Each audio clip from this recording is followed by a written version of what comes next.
Good Monday, everyone. Welcome to GardenStateWeather.com because meteorology rocks. Superior forecasting for the northern mid-Atlantic region and the nation. This is the daily video forecast discussion for this hot summer sunny day, the 7th of June, Monday, 2021. I'm meteorologist Robert Smith. Start off with the advisories in effect for the area for the I-95 Trenton, Philadelphia corridor here down to Wilmington and portions of I-95 here down into Delaware. We have a heat advisory which is in effect until 8 p.m. this evening. Obviously, with that, we have impacts the combination of hot temperatures, high humidity levels, resulting in heat-related health issues, especially for the elderly and those with pre-existing health conditions. So you do want to drink plenty of fluid, stay in air-conditioned rooms, stay out of the sun, and check on relatives and neighbors. Young children and pets should never be left unattended in vehicles under any circumstances. We're looking for heat index values in this area between 96 and 100 degrees today. We have heat advisories also for Connecticut and portions of Massachusetts here, and also for portions of Poughkeepsie and Kingston in New York as well. Same kind of scenario playing out. Back at the Rutgers Weather Network, here, University Meteorology Program in New Brunswick, it's 85. The wind is out of the east at about 2, gusting to 5. Very stagnant air once again in the region. The hot spots this hour at 10 a.m. already up to 87 in Sicklerville, Piney Hollow also, Cape May at 86, Vineland at 86, and Oswego Lake also at 86. Cool spots right around the coast this morning at Harvey Cedars, LBI 68. Seagirt 69, 72 at Atlantic City Marina, 74 at Seaside Heights, 76 at Fortescue. National look at temperatures this morning, this hour as of 10 a.m. We've got temperatures already climbing into the upper 70s and lower 80s here in the mid-Atlantic and northeastern states here. They're in the 80s right now this morning down in Florida. Already in the 90s and upper 90s here in the Texas area, here into New Mexico and Arizona. Already hot temperatures here in southern areas near Phoenix, already 96, and in the valleys here in Mexico as well. And that's just the start. Want to get into New Jersey. And already temperatures in the heat areas are already rising. Newark is about 85, 84 here. Temperatures on the move upward. Actually, that was the last 12 hours. Let's take a look at the current temperatures. I don't know if this is current or not. No, I don't know. Here we go. We're already in the 80s right now. This is the real-time temperatures right now. Forget the last one I just showed you. That's not accurate. And the national temperatures are not accurate either. This is the current one. We made a mistake last 12 hours. Here you can see all the cold air coming into the northwest now, into Seattle and Washington, where temperatures are in the 30s and 40s. Here's a big change now as the heat ridge is over the eastern United States, and we've got temperatures again in the 80s and 90s here. And already this morning out in the west, it's in the 70s in Texas now, and also throughout most of Mexico, but the temperatures are going to rise rapidly during the afternoon hours here. We're just a couple of hours away from the afternoon here. And late morning here in New Jersey, New York City metropolitan area once again. Take a look at this and pull this back up. These are the current temperatures right now. Take a look at the heat index because I'm sure that that is already building up. We've already got a heat index where temperatures feel like they're above 90 degrees away from the waters here. Over the interior sections feeling like 89, 90, 91 degrees right now. Dew points are pretty high this morning. Take a look at this. They're already in the very uncomfortable range. They're higher than they were yesterday. They're in the low to mid 70s right now. They'll probably mix out a little bit during the afternoon hours, but not much. So it's very hot, humid air mass in place right now. Wind speed, we don't have much of a wind. It's out of the south-southwest. A little stronger gusting here right along the immediate coast at about 10-15 miles per hour. Over the inland sections, it's nary. It's about 0 to 5 miles per hour, and that's going to allow the visibility just to increase. Let's take a look at the cloud coverage here. We have virtually no cloud cover here. More cloud cover back in central Pennsylvania with, again, a system that's in our southwest, in the Central Plains, actually providing the cloud cover moving northward here, but we have a ridge in place here, so lots of dry sinking air here, negative vorticity advection, but some of this moisture may get into northwestern New Jersey and the Poconos this afternoon, and that could spawn a shower or a thunderstorm. Taking a look at the visibility, this morning we had a fog bank overnight, and the fog bank, if we go back here, see if we go back.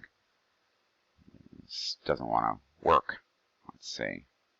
Doesn't want to work. Yeah, now it wants to work. All right. We had a little bit of haze in the atmosphere.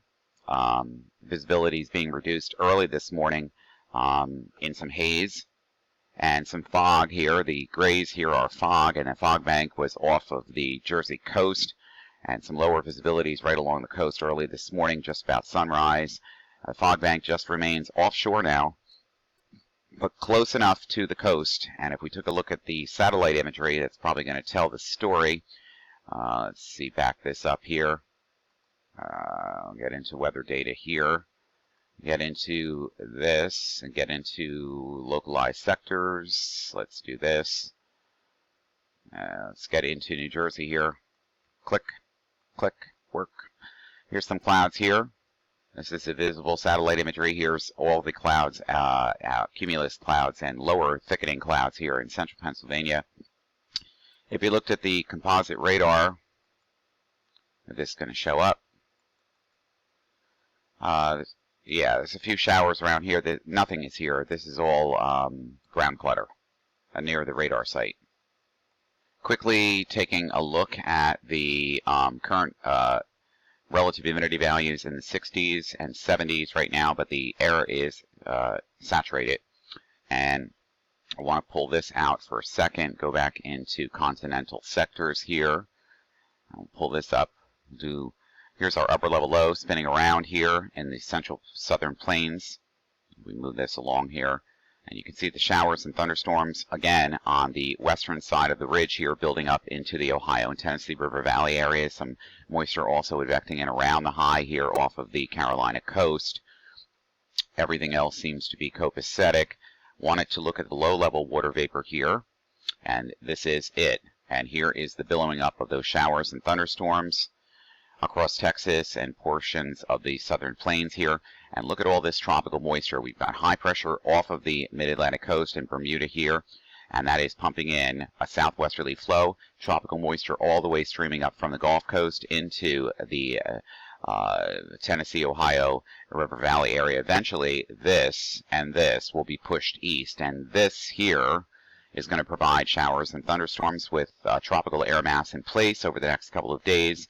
Any of these showers and thunderstorms will be slow movers, so dumping and flash flooding of thunderstorm rain in certain locations where others do not receive it. We'll take a look at the mesoscale models in just a moment. Latest pollen forecast right now, of course, it's still high, medium to high at 8.8 yesterday, 8.3 today. It's still grasses and oaks, the primary mechanism for the pollen dispersal. And of course, during Tuesday, we have more chances of clouds and showers and thunderstorms, so these numbers will be a little lower, 5 to 5.2. That's in the medium range. Thursday, a little bit higher than that. Friday, down again, with more showers and thunderstorms. Quickly checking in with the National Hurricane Center, nothing here yet. If something does pop in the next 10 days, it would be around the Yucatan Peninsula. We're monitoring that. In the eastern Pacific, we still have a disturbance of showers and thunderstorms in association with low pressure about 400 miles south-southeast of Socorro Island, if I pronounce that correctly. The system still lacks a well-defined center, and recent satellite imagery indicates the low-level circulation remains broad and displaced well east of any thunderstorm activity. The disturbance still has the potential to become a short-lived tropical depression today before environmental conditions become less favorable during tonight. So over the next 48 hours, we're expecting a 60% chance of development, and the formation chance through 5 days also remains at about 60%. In the Central Pacific, nothing is going on. See if we pull this back to the Eastern Pacific here and see if it shows up. Here's our system here.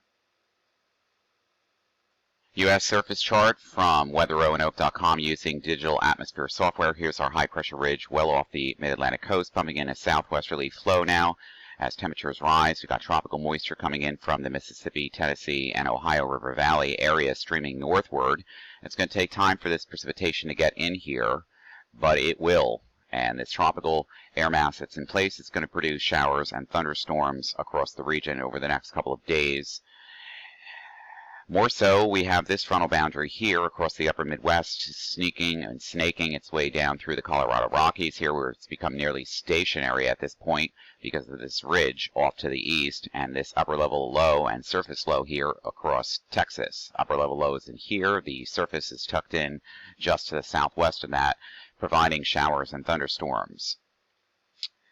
If we take a look at this, which at 10:23, we have some flood warnings here in Oklahoma for the showers and thunderstorms. Again, more showers and thunderstorms here. Plenty of lightning, I'm sure, is going to show up in these storms, and it is. And if we took a look at the storm reports, we've got some flooding and some wind damage and some hail reports here over Oklahoma and northern Texas, also into portions of, let's see, the south of Memphis here. Let's take this off. Yeah, in Arkansas here. And some flash flooding here in Oklahoma as well from that shower and thunderstorm activity there. We can still already see the moisture building in from Atlanta all the way up through Kentucky into Ohio. Even outside of Chicago this morning, it's cloudy and raining, and we've got some moisture here evecting in from off the ocean here around the high periphery, coming in and offshore the Carolina Outer Banks here. Okay, we did the temperatures. Just another interesting view here this morning. We're already 17 to 20 degrees above normal for this time of the morning here throughout the New Jersey, New York City metropolitan area. Just stifling heat today. New Jersey, New York, I-95 corridor regional high temperatures today at around 90 to 94 degrees, but it's going to feel like 96 to 100 in spots with the heat index. Tomorrow's high temperatures will be, again, above normal in the mid and upper 80s, close to 90 in a few spots. Same thing on Wednesday. Plenty of fuel for showers and thunderstorms, indeed, with this. Temperatures also in the low to the mid 80s as we approach Thursday. More cloud cover, shower, and thunderstorm activity. Backdoor cold front moves through on Friday. Temperatures, wow, what a big change. Today, close to 95. On Thursday, close to the low 70s, low and mid 70s across the region, maybe even some upper 60s here. So that's going to be interesting, especially right along the coast. And for the weekend on Saturday, temperatures again in the low to the mid 70s, more comfortable air, and temperatures back into the mid and upper 70s, maybe 80 or so in the Philadelphia I-95 corridor here as we head into next Sunday. Storm Prediction Center's watches right now over northern Texas here, or central northern Texas. We have the thunderstorm watch box in effect for portions of southwestern Oklahoma and northwest Texas until about 10 a.m. Central Daylight Time this morning. Again, scattered damaging winds, isolated significant gusts to 75 miles per hour, isolated very large hail events, and we've shown you this a minute ago. And this here is a screenshot of temperature records, both low in the west coast and high temperature records here in the east yesterday over the last 24 hours. The animation is being brought to you by coolweather.com. We had a lot of temperature records yesterday. We may approach some records again during today as well. And from yesterday, the CPC Outlook, Climate Prediction Center for 6 to 10 day temperature probability outlook here from Saturday the 12th through Wednesday the 16th. Near normal along the East Coast, but well above normal here in the Continental Divide, the Southern Plains, all the way into the Southeast, and including Florida. Below average temperatures here in southern Florida and southern Texas, and also again along the immediate West Coast. 8 to 14 day temperatures from the 14th through the 20th here. Warmer than average again returns into the western United States. Cooler than normal here in Texas and the Panhandle and the southeast southern plains here. And cooler weather too in the northeastern United States. We told you this heat ridge is going to be knocked down. In terms of precipitation, well, it's quite dry across most of the country over the next several days from the 12th to the 16th. Wetter than average across the central and southern mid-Atlantic here into Florida. Wetter than average also in the northwestern United States too, as well. 8 to 14 day from the 14th through the 20th. Drier weather generally anticipated across most of the country. Wetter here across the south and southeast. Weather Prediction Center's 7-day precipitation totals here nationally.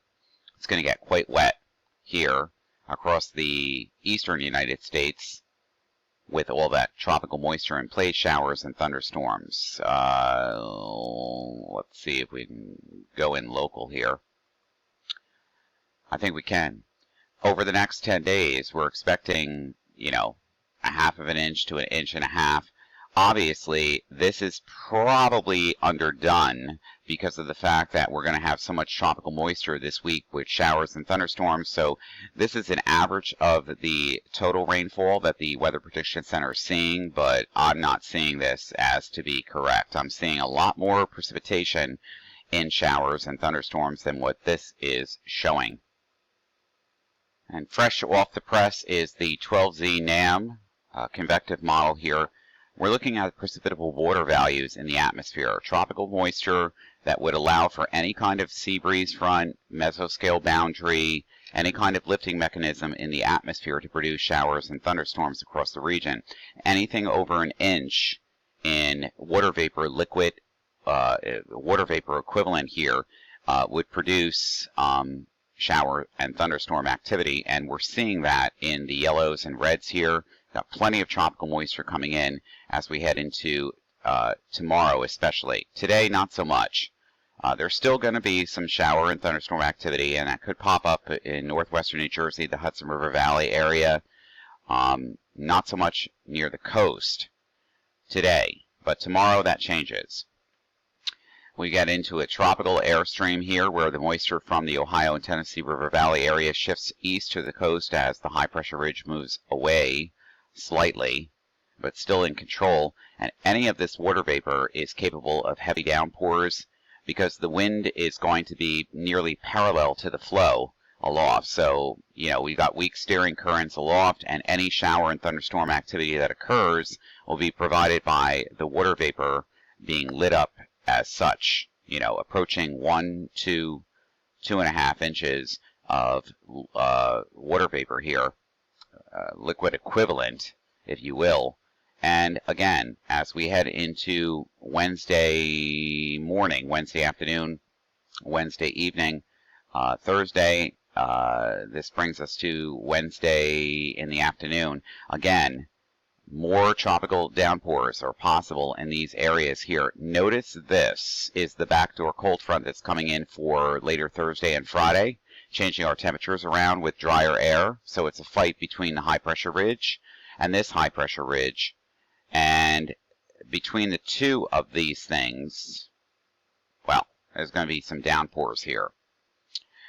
Wanted to take a look at the simulated radar. This is just coming in off the press now. It's probably going to come in slowly here. Here is the shower and thunderstorm activity in the Ohio and Tennessee River Valley area that's coming in. Again, over the top of the ridge, late this afternoon, we could find a few pop-up thunderstorms here in northwestern New Jersey, the Hudson River Valley area, portions of Pennsylvania, which is being modeled correctly here by the NAM model guidance. And as we head further into Tuesday, comes that warm push with more subtropical moisture over the top of the ridge. Now, again, tomorrow in the afternoon, more showers and thunderstorms across New York, the lower Hudson Valley area. Does that mean New Jersey is clear? No, it doesn't. And there could be more showers and thunderstorms across the Hudson River Valley area getting into New York City. This is simulated, and these will be pop-up shower and thunderstorm activity that will produce copious amounts of rain over localized areas over short periods of time, like what's showing up here Tuesday night and Wednesday morning here over the New Jersey, New York City, Newark area here, Jersey City. Again, more rain and then breaks in it on Wednesday before more showers and thunderstorms come in. And these showers and thunderstorms on Wednesday could be wallopy doozies here. Around the coast and inland with a sea breeze front, an southwest wind at the surface, east-northeast wind aloft. And that's going to bring these showers and thunderstorms to the coast. And any of these showers and thunderstorms are capable of very heavy downpours. Wanted to get into total precipitation. Again, this is simulated over the next 60 hours. And probably should just do New Jersey. Let's just do New Jersey here and see if we can get into New Jersey. Over the next 60 hours, taking us into Wednesday morning, Wednesday evening. Yeah. Again, there's going to be areas here, and you can see it, that have nothing. And other areas that with downpours are approaching 2, 1.5, 2 inches here. It's showing up in the model guidance as well. Yeah, that's the nature of convection. And finally this morning, we'll take a look at the HRR model. And we're going to start out with the reflectivity on the upper left-hand corner. Upper right-hand corner, the surface-based cape, allowing for showers and thunderstorms. Lower left-hand panel, precipitation in inches. And lower right-hand panel, the total cloud cover. Thank you very much for Weather Models for allowing us to do these 4 maps in synchronicity here. Comes a pop-up shower or thunderstorm today. Not really, I mean, we're pretty capped in the atmosphere today. But tomorrow, that changes. Lots of clouds around the area tomorrow morning. Low clouds and fog too to start. And then here comes the Cape values here, rising into the 1500, 2000 joules per kilogram, supporting the possibility of showers and thunderstorms. And as we work our way through the day on Tuesday afternoon, they're going to be spotty and around the area, especially around the coast and in areas where the Cape values are the highest. And precipitation totals on the lower left-hand panel, and the cloud cover again on the lower right-hand panel here. It's denoting that, you know, we have a tropical air mass in place, strong Cape values approaching 2000 joules per kilogram or better, and there's going to be some precipitation downpours here in these showers and thunderstorms, and areas that do receive them, they will be slow moving. And they could produce a copious amount of rain over localized areas that's being shown here through Tuesday night, Wednesday morning. So any of these showers and thunderstorms are capable of very heavy downpours and, of course, flash flooding. So that's going to do it for the morning edition here on this Monday, the 7th of June, 2021. Had to think about that for a second. Meteorologist Robert Smith will check back with you later this afternoon or this evening. Be safe out there. Use caution. Again, hot temperatures and heat advisories like this require non-alcoholic liquid and plenty of shade.